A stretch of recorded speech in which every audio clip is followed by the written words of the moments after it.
इफिसियों के नाम पौलुस प्रेरित की पत्री 2 अध्याय। और उसने तुम्हें भी जिलाया जो अपने अपराधों और पापों के कारण मरे हुए थे, जिनमें तुम पहले इस संसार की रीति पर और आकाश के अधिकार के हाकिम अर्थात उस आत्मा के अनुसार चलते थे जो अब भी आज्ञा न मानने वालों में कार्य करता है। इनमें हम भी सब के सब पहले अपने शरीर की लालसाओं में दिन बिताते थे और शरीर और मन की मनसाएं पूरी करते थे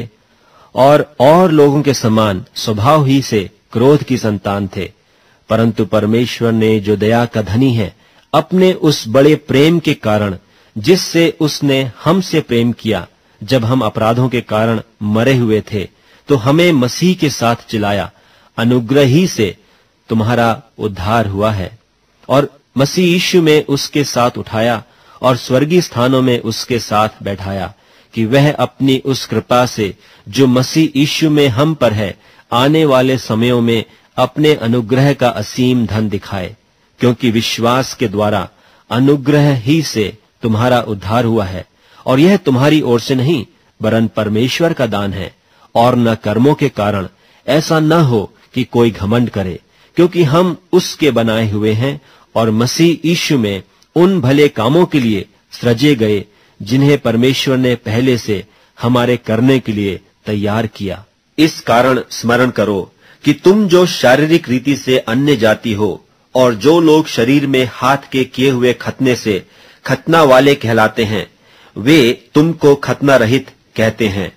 तुम लोग उस समय मसीह से अलग और इस्राएल की प्रजा के पद से अलग किए हुए और प्रतिज्ञा की वाचाओं के भागी न थे और आशाहीन और जगत में ईश्वर रहित थे। पर अब तो मसीह यीशु में तुम जो पहले दूर थे, मसीह के लहू के द्वारा निकट हो गए हो।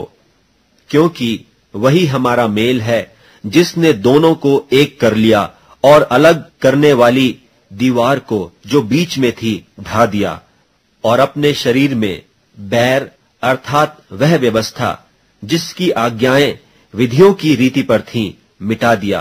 कि दोनों से अपने में एक नया मनुष्य उत्पन्न करके मेल करा दे, और क्रूस पर बैर को नाश करके इसके द्वारा दोनों को एक देह बनाकर परमेश्वर से मिलाए।